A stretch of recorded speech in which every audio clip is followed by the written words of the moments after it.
Gulliver's Travels by Jonathan Swift. Part 1. A Voyage to Lilliput. Chapter 7.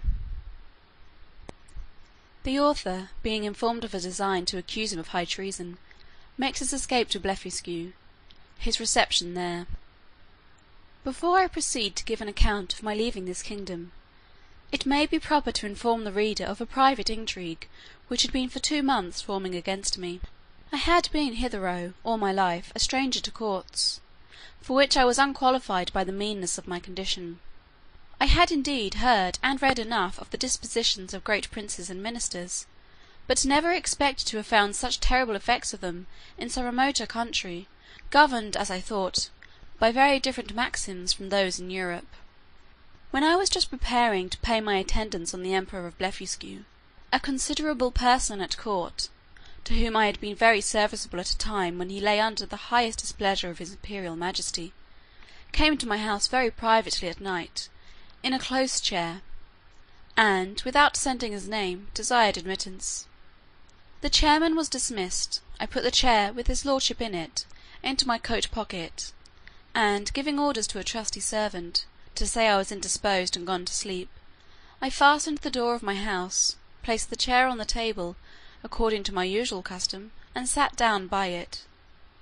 After the common salutations were over, observing his lordship's countenance full of concern, and inquiring into the reason, he desired I would hear him with all patience in a manner that highly concerned my honour and my life. His speech was to the following effect, for I took notes of it as soon as he left me. "You ought to know," said he, "that several committees of council have been lately called in the most private manner on your account, and it is but 2 days since his majesty came to a full resolution. You are very sensible that Skyrish Bogglum, Galbet, or High Admiral, has been your mortal enemy almost ever since your arrival. His original reasons I know not, but his hatred is increased since your great success against Blefuscu, by which his glory as admiral is much obscured. This lord, in conjunction with Philnap the High Treasurer, whose enmity against you is notorious on account of his lady, Limtock the General, Lacon the Chamberlain, and Balmoff the Grand Justiciary, have prepared articles of impeachment against you for treason and other capital crimes." This preface made me so impatient, being conscious of my own merits and innocence, that I was going to interrupt him, when he entreated me to be silent, and thus proceeded. "Out of the gratitude for the favours you have done me, I procured information of the whole proceedings, and a copy of the articles, wherein I venture my head for your service. Articles of Impeachment against Quinbullis Flestrin, the Man Mountain. Article 1.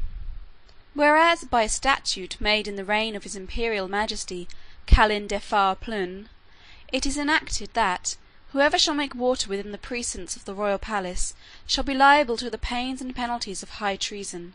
Notwithstanding, the said Quinbus Flestrin, in open breach of the said law, under colour of extinguishing the fire kindled in the apartment of his Majesty's most dear imperial consort, did maliciously, treacherously, and devilishly, by discharge of his urine, put out the said fire kindled in the said apartment, lying and being within the precincts of the said royal palace, against the statute in that case provided, etc., against the duty, etc.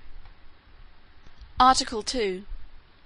That the said Quinbus Flestrin, having brought the imperial fleet of Blefuscu into the royal port, and being afterwards commanded by his imperial majesty to seize all the other ships of the said empire of Blefuscu, and reduce that empire to a province, to be governed by a viceroy from hence, and to destroy and put to death not only all the Bigendian exiles, but likewise all the people of that empire, who would not immediately forsake the Bigendian heresy, he, the said Flestrian, like a false traitor against his most auspicious, serene, imperial majesty, did petition to be excused from the said service, upon pretence of the unwillingness to force the consciences or destroy the liberties and lives of an innocent people. Article 3. That, whereas certain ambassadors arrived from the court of Blefuscu to sue for peace in his majesty's court, he, the said Flestrin, did, like a false traitor, aid, abet, comfort, and divert the said ambassadors, although he knew them to be servants to a prince who was lately an open enemy to his imperial majesty, and in an open war against his said Imperial Majesty. Article 4. That the said Quinbus Flestrin, contrary to the duty of a faithful subject, is now preparing to make a voyage to the court and empire of Blefuscu, for which he has received only verbal license from his Imperial Majesty, and, under colour of the said license, does falsely and treacherously intend to take the said voyage, and thereby to aid, comfort, and abet the Emperor of Blefuscu, so lately an enemy, and in open war with his Imperial Majesty as foresaid. There are some other articles, but these are the most important, of which I have read you an abstract. In the several debates upon this impeachment, it must be confessed that his Majesty gave many marks of his great lenity, often urging the services you had done him, and endeavouring to extenuate your crimes. The Treasurer and Admiral insisted that you should be put to the most painful and ignominious death, by setting fire to your house at night, and the General was to attend with 20,000 men, armed with poisoned arrows, to shoot you on the face and hands. Some of your servants were to have private orders to strew a poisonous juice on your shirts and sheets, which would soon make you tear your own flesh and die in the utmost torture. The General came into the same opinion, so that for a long time there was a majority against you. But his Majesty resolving, if possible, to spare your life, at last brought off the Chamberlain. Upon this incident Reldresal, Principal Secretary for Private Affairs, who always approved himself your true friend, was commanded by the Emperor to deliver his opinion, which he accordingly did, and therein justified the good thoughts you have of him. He allowed your crimes to be great, but that still there was room for mercy, the most commendable virtue in a prince, and for which his Majesty was so justly celebrated. He said, the friendship between you and him was so well known to the world, that perhaps the most honourable board might think him partial. However, in obedience to the command he had received, he would freely offer his sentiments. That if his Majesty, in consideration of your services, and pursuant to his own merciful disposition, would please to spare your life, and only give orders to put out both your eyes, he humbly conceived, that this expedient, justice might in some measure be satisfied, and all the world would applaud the lenity of the Emperor, as well as the fair and generous proceedings of those who have the honour to be his counsellors. That the loss of your eyes would be no impediment to your bodily strength, by which you might still be useful to his Majesty. That blindness, in addition to courage, by concealing dangers from us. That the fear you had for your eyes was the greatest difficulty in bringing over the enemy's fleet, and it would be sufficient for you to see by the eyes of the ministers, since the great princes do no more.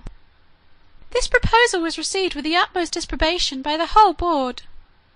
Bogolom, the admiral, could not preserve his temper, but rising up in fury, said, he wondered how the secretary durst presume to give his opinion for preserving the life of a traitor. That the services you had performed were, by all true reasons of state, the great aggravation of your crimes. That you, who were able to extinguish the fire by discharge of urine in her Majesty's apartment, which he mentioned with horror, might, at another time, raise an inundation by the same means, to drown the whole palace, and the same strength which enabled you to bring over the enemy's fleet might serve, upon the first discontent, to carry it back.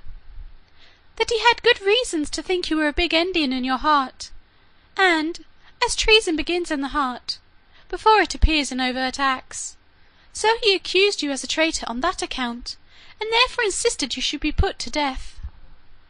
The Treasurer was of the same opinion. He showed to what straits his Majesty's revenue was reduced by the charge of maintaining you, which would soon grow insupportable. That the Secretary's expedient of putting out your eyes was so far from being a remedy against this evil, that it would probably increase it, as is manifest from the common practice of blinding some kind of fowls, after which they feed the faster and grow sooner fat. That his sacred Majesty and the Council, who are your judges, were, in their own consciences, fully conceived of your guilt, which was a sufficient argument to condemn you to death, without the formal proofs required by the strict letter of the law. But his Imperial Majesty, fully determined against capital punishment, was graciously pleased to say, that since the council thought the loss of your eyes too easy a censure, some other way might be inflicted hereafter. And your friend the secretary, humbly desiring to be heard again, in answer to what the treasurer had objected, concerning the great charge his majesty was at in maintaining you, said that his excellency, who had the sole disposal of the emperor's revenue, might easily provide against the evil by gradually lessening your establishment, by which, for want of sufficient, for you would grow weak and faint, and lose your appetite, and consequently decay and consume in a few months. Neither would the stench of your carcass be then so dangerous, when it should become more than half diminished. And immediately upon your death, 5,000 or 6,000 of his majesty's subjects might, in 2 or 3 days, cut your flesh from your bones, and take it away by cartloads, and bury it in distant parts, to prevent infection, leaving the skeleton as a monument of admiration to posterity. Thus, by the great friendship of the secretary, the whole affair was compromised. It was strictly enjoined that the project of starving you by degrees should be kept a secret. But the sentence of putting out your eyes was entered on the books, none dissenting, except Bogglon the admiral, who, being a creature of the empress, was perpetually instigated by her majesty to insist upon your death, she having borne perpetual malice against you on account of that infamous and illegal method you took to extinguish the fire in her apartment. In 3 days your friend the secretary will be directed to come to your house and read before you the articles of impeachment, and then to signify the great lenity and favour of his majesty in council, whereby you are only condemned to the loss of your eyes, which his majesty does not question you will gratefully and humbly submit to. And 20 of his majesty's surgeons will attend, in order to see the operation well performed, by discharging very sharp-pointed arrows into the balls of your eyes as you lie on the ground. I leave you to your prudence what measures you will take, and to avoid suspicion I must immediately return in as private a manner as I came." His lordship did so, and I remained alone, under many doubts and perplexities of mind. It was a custom introduced by this prince and his ministry, very different, as I have been assured, from the practice of former times, that after the court has decreed any cruel execution, either to gratify the monarch's resentment or the malice of a favourite, the emperor always makes a speech to his whole council, expressing his great lenity and tenderness, as qualities known and confessed by all the world.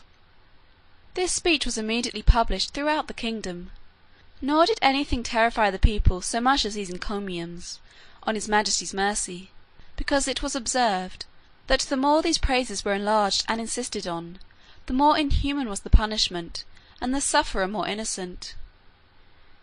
Yet, as to myself, I must confess, having never been designed for a courtier, either by my birth or education, I was so ill a judge of things that I could not discover the lenity and favour of this sentence, but conceived it, perhaps erroneously, rather to be rigorous than gentle. I sometimes thought of standing my trial, for, although I could not deny the facts alleged in several articles, yet I hoped they would admit of some extenuation. But having in my life pursued many state trials, which I ever observed to terminate as the judges thought fit to direct, I durst not rely on so dangerous a decision, in so critical a juncture, and against such powerful enemies. Once I was strongly bent upon resistance, for, while I had liberty, the whole strength of that empire could hardly subdue me, and I might easily, with stones, pelt the metropolis to pieces.